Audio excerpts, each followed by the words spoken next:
بسم اللہ الرحمن الرحیم وَيَسْأَلُونَكَ عَنِ الْيَتَامَى قُلْ إِصْلَاحٌ لَهُمْ خَيْرٌ وَإِن تُخَالِطُوهُمْ فَإِخْوَانُكُمْ وَاللَّهُ يَعْلَمُ الْمُفْسِدَ مِنَ الْمُصْلِحِ وَلَوْ شَاءَ اللَّهُ لَأَعْنَتَكُمْ إِنَّ اللَّهَ عَزِيزٌ حَكِيمٌ۔ وَيَسْأَلُونَكَ، اور لوگ پوچھتے ہیں آپ سے، عن الیتامیٰ، یتیموں کے بارے میں۔ قل، آپ ان سے کہہ دیجئے، اصلاح لہم خیر، ان کی بہتری کے لیے سوچنا، ان کی اصلاح کرنا بہتر ہے۔ وَإِن تُخَالِطُوهُمْ، اور اگر ان کو تم ملا لو، پس وہ فَإِخْوَانُكُمْ، پس وہ تمہارے بھائی ہیں۔ وَاللَّهُ يَعْلَمُ الْمُفْسِدَ مِنَ الْمُصْلِحِ، اور اللہ تعالی جانتا ہے مفسد کو مصلح سے۔ وَلَوْ شَاءَ اللَّهُ لَأَعْنَتَكُمْ، اور اگر اللہ تعالی چاہتا البتہ تمہیں تکلیف اور مشقت میں ڈال دیتا۔ اِنَّ اللَّهَ عَزِيزٌ حَكِيمٌ، بے شک اللہ تعالی غالب ہے، حکمت والا ہے۔ یہ سورہ بقرہ کی آیت نمبر 220 کا حصہ ہے، یعنی بڑا حصہ ہے، چھوٹا حصہ گزر گیا۔ آیت نمبر 220 سورۃ البقرہ یتیموں کے بارے میں ہے۔ دیکھیں آپ صلی اللہ علیہ وسلم جس معاشرے میں تشریف لائے، مکہ مکرمہ میں تو آپ کو موقع ہی نہیں ملا کہ کھل کے کام کر سکے، لوگوں کو بتا سکے کہ دین کیا ہے، اسلام کیا ہے، اللہ کیا ہے، اللہ کا حکم کیا ہے، اس لیے کہ سنبھلنے کا موقع ہی نہیں دیا۔ قدم قدم پر رکاوٹیں، مسائل، مشکلات۔ پھر آپ صلی اللہ علیہ وسلم نے نبوت ملنے کے بعد 13 سال مکہ مکرمہ میں گزارے، اور پھر اللہ کے حکم سے ہجرت فرمائی، مدینہ منورہ چلے گئے۔ وہاں مسلمانوں کو ایک مرکز ملا، آزادی ملی، اور اسلامی احکامات نازل ہونا شروع ہوئے۔ بہت سارے احکام جو اترے، ان میں سے ایک مسئلہ یتیم کا تھا۔ زمانہ جاہلیت میں یتیم کے ساتھ بڑی زیادتی ہوتی تھی۔ میں آپ کو گزارش کر لوں، ہم پاکستان میں رہتے ہیں، اور پاکستان کو بنے کتنے سال ہو گئے؟ 75 نہیں، 78 سال ہو گئے تقریباً، 77-78 سال ہو گئے۔ دیکھیں اب ہماری سوچ کیا ہے، اتنا ظلم ہو رہا ہے اس ملک میں جس کی کوئی انتہا نہیں۔ آپ کورٹ چلے جائیں، آپ ان وکیلوں کی زندگی کو دیکھیں، ججوں کی زندگی کو دیکھیں، آپ سرکاری اداروں میں چلے جائیں جہاں عوام کی بنیادی ضروریات ان کا حق ہے، سرکاری اسپتال چلے جائیں، آپ جیل چلے جائیں۔ ٹھیک ہے، قیدی ہے، انسان ہے، اس کا ایک حق ہے۔ آپ مسلمانوں کے مارکیٹ میں چلے جائیں، آپ تعلیمی اداروں میں چلے جائیں، جنگل کا قانون ہے، ہمیں سمجھ نہیں آ رہا کہ ادھر کیا ہے، بہت ظلم ہو رہا ہے۔ تو اتنا ماحول خراب ہو چکا ہے، ہمیں نہیں معلوم۔ جب آپ صلی اللہ علیہ وسلم مدینہ منورہ تشریف لے گئے تو جو مسائل تھے ان میں یتیم کو کوئی حق نہیں ملتا تھا۔ یتیم بچی خصوصاً بہت رلاتے تھے اس کو، اس کی شادی اپنے خاندان میں رکھتے تھے، نہ اس کو حقوق ملتے تھے، اس کے وراثت پر قبضہ کر لیتے تھے۔ یتیم بچہ، آپ صلی اللہ علیہ وسلم تشریف فرمائے، ایک خاتون 2 بچوں کو پکڑ کے لے آئی، کہنے لگے اللہ کے رسول، یہ والد کا انتقال ہو گیا ہے، چچاؤں نے مال پر قبضہ کر دیا ہے، اب ان بیچاروں کے پاس کچھ نہیں ہے، میں تو گزارا کر لوں گی، ان بچوں کا کیا بنے گا؟ اللہ کا حکم نازل ہوا، للرجال نصیب مما ترک الوالدان والاقربون وللنساء نصیب مما ترک الوالدان والاقربون مما قل منه او کثر نصیبا مفروضا۔ مردوں کے لیے اللہ نے ایک حصہ رکھا ہے وراثت میں، اور اسی طرح عورتوں کے لیے اللہ تعالیٰ نے ایک حصہ رکھا ہے۔ احکامات نازل ہونا شروع ہو گئے۔ اسی طریقے سے ایک مسئلہ یتیم کا تھا زمانہ جاہلیت میں۔ عجیب قانون بنا دیے تھے. جیسے ہمارے ہاں قانون بنتے اسمبلی کے اندر نا، جب اوپر سے ڈنڈا پڑتا ہے نا، برطانیہ، کینیڈا، امریکہ، یورپ، سب کینیڈا بیٹھ کے قانون بناتے ہیں. اور سب سے زیادہ یہ عورتیں، جتنی بے حیائی پھیل رہی ہے نا، اس میں ہماری عورتیں ملوث ہیں. اتنا اختلاف ہوگا، یہ مسلم لیگ نون میں ہے، یہ پی ٹی آئی میں ہے، یہ پیپلز پارٹی میں، یہ فلاں جماعت میں.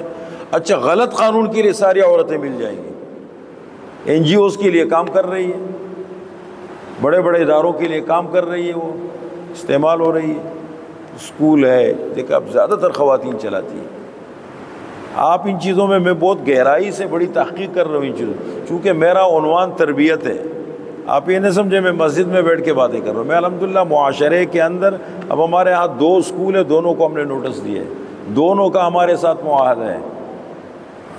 مجھے اسلام آباد سے ایک انتہائی ذمہ دار اس کا فون آیا، وزیر کا، کہ آپ دیکھو ان کو تنگ نہ کریں. میں نے کہا ان کو بولو ہمیں تنگ نہ کریں. آپ ان کو کہے ہمیں تنگ نہ کریں، ان کو بولو نا، اپنے بھتیجیوں کو بولو کہ وہ ہمیں تنگ نہ کریں. روڈ بند ہو جاتے ہیں، گارڈ نکل کے لوگوں سے بدماشیاں کرتے ہیں. یہ کون سا طریقہ ہے؟ محلہ ہے یار، پڑوس ہے ہمارا. آپ ان کو سمجھائے پہلے، پھر مجھ سے بات کریں. تو یہ چیزیں ہو رہی ہے. ہم کوشش کرتے ہیں کہ جتنا ہمارے بس میں ہو اتنی نیکی ہم کریں. جو ہمارے بس میں نہ ہو، نہ ہم استعمال ہوتے ہیں، نہ ہم دین کا غلط استعمال کرتے ہیں، نہ وہ کام ہم کرتے ہیں جو ہمارا ہے نہیں. جو قانون کا مسئلہ ہے ہم اس میں کیوں الجھیں؟ لیکن بہرحال دیکھو، ایک یتیم کا مسئلہ آیا، کیا قانون بنایا تھا انہوں نے؟ قانون یہ بنا تو جو میدان جنگ میں حصہ نہ لے سکے اس کا وراثت میں حصہ نہیں ہے. جو لڑائی میں میدان جنگ میں حصہ نہ لے سکے اس کا وراثت میں کوئی حصہ نہیں. بھائی عورت کا کام میدان میں لڑنا تھوڑی ہے، کام تو گھر سنبھالنا ہے، نظام جو ضروری چیزیں ہیں. اور چھوٹا بچہ ہے وہ میدان جنگ میں کیا جائے گا؟ اب محروم کرنے کے طریقے، اپنے مرضے کے قانون. جیسے ہمارے یہاں جب دل چاہے قانون بنا دے، نیا قانون بنا دیے، نظریہ ضرورت کے تحت ایک عنوان نکال دیا، بس قانون نے بنا دیے. تو یہ چیزیں. اب یتیم کے ساتھ انتہائی بدتر سلوک ہوتا تھا، بہت زیادہ. اسلام جب آیا تو اس نے کہا، آپ صلی اللہ علیہ وسلم نے، پھر قرآن نے جگہ جگہ پر یتیم کا ذکر فرمایا کہ مسلمانوں کے گھروں میں سب سے بہتر گھر وہ ہے جس میں یتیم بچہ ہو اور اس کے ساتھ بہتر سلوک ہو. اور مسلمانوں کے گھرانوں میں بدترین گھرانے وہ ہے جس میں یتیم بچہ ہے اور اس کے ساتھ بہتر سلوک نہ ہو. اور آپ صلی اللہ علیہ وسلم نے فرمایا، میں اور یتیم کی کفالت کرنے والے قیامت کے دن ایسے ہوں گے. انگلیوں سے اشارہ فرمایا. ایک شخص آپ صلی اللہ علیہ وسلم کی خدمت میں آیا، اے اللہ کے رسول، میرا دل بہت سخت ہو گیا ہے، نسخہ وغیرہ کوئی طریقہ بتاتے میرا دل نرم ہو جائے. فرمایا جاؤ یتیم کو تلاش کرو، اس کے سر کے اوپر ہاتھ پھیرو، آپ کا دل نرم ہو جائے گا. اب یہ چیزیں تھیں. تو اسلام جب آیا تو فرمایا کہ یتیم کا خیال رکھو، اس کا مال الگ کر دو، تو اس کے وراثت کا مال ہے الگ رکھو، اس میں مداخلت مت کرو. آپ صلی اللہ علیہ وسلم جب مدینہ منورہ گئے اور آپ نے مسجد نبوی کا پلاٹ لینا چاہا تو کہا کس کا ہے یہ؟ آپ کی اونٹنی پہلے وہاں بیٹھی تھی. تو فرمایا وہ جگہ کس کی ہے؟ فرمایا سہل سہیل 2 یتیم بچے ہیں، اپنے چچا کے زیر کفالت ہے. مسلمان ہو گئے تھے، چچا کو بھی بلایا گیا ان کو.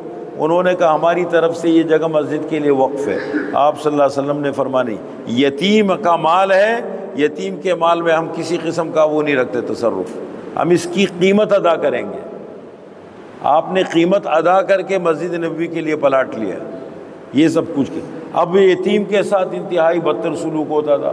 تو جب احکامات آنے شروع ہوئے، فرمایا اس کے پیسوں کا بھی خیال رکھو، کب دینے ہیں، اس کی امانت اس کے ہاتھ میں کب دینی ہے، اس کا بھی ذکر فرمایا بڑی تفصیل کے ساتھ. ایک اور اہم مسئلہ جو اس سورہ بقرہ میں ہے وہ یہ پیش آیا، فرمایا ان کا کھانا بھی الگ بناؤ، ان کے لیے الگ سبزی لاؤ، ان کے پیسوں سے الگ گوشت لا، جو بھی ان کے لیے بنانا ہے الگ الگ لا کر کے ان کو الگ کھلاؤ.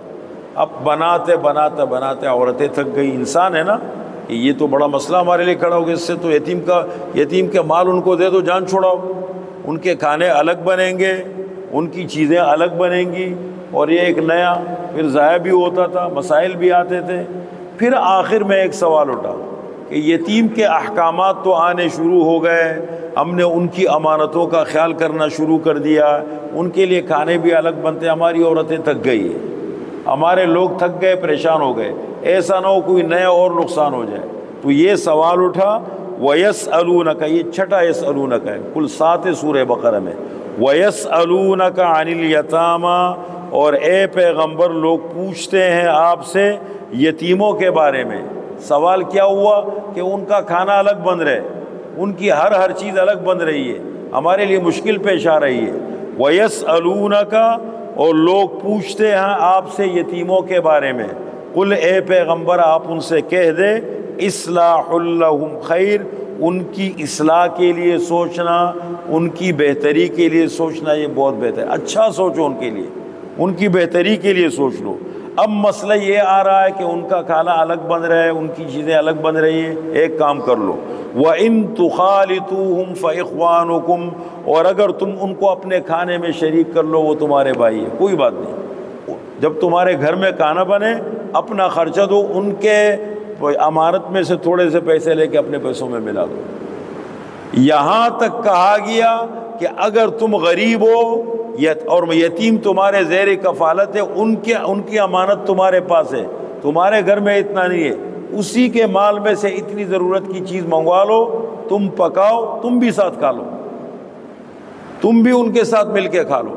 لیکن وَإِن تُخَالِطُوهُمْ فَإِخْوَانُكُمْ، اور اگر تم ان کو خرچے میں اپنے ساتھ ملا لو، پس وہ تمہارے بھائی ہے۔